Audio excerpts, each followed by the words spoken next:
Giêsu yu hong bùa nhà do nhé địa bư hao y lu đa cho mà nó chú Giêsu đâu yu lo hao luôn địa thế lo ô đi nên địa thế tu cháu sen tu cho cái cả chia đau gió ai đi này nhớ trong ta hao đâu bàn đủ Giêsu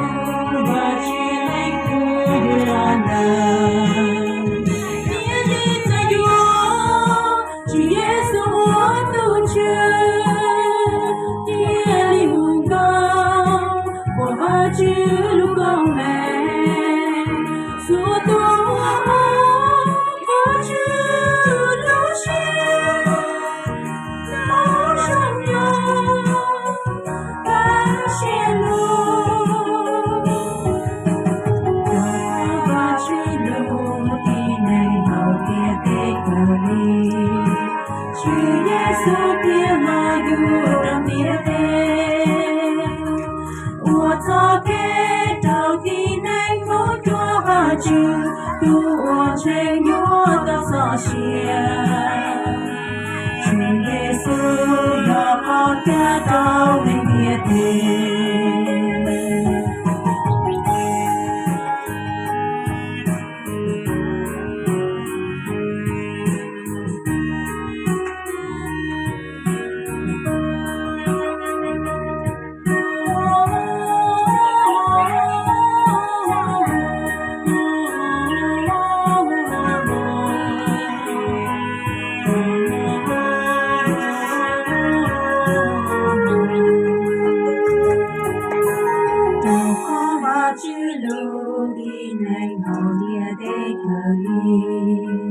Chúa Giêsu tiên lo yêu trong địa thế, cuộc sống kế đầu tiên anh muốn Chúa và Chúa, Chúa trên Chúa ta so chia.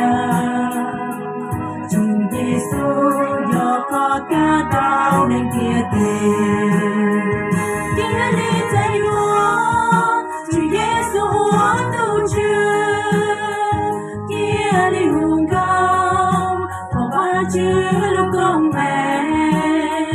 số tôi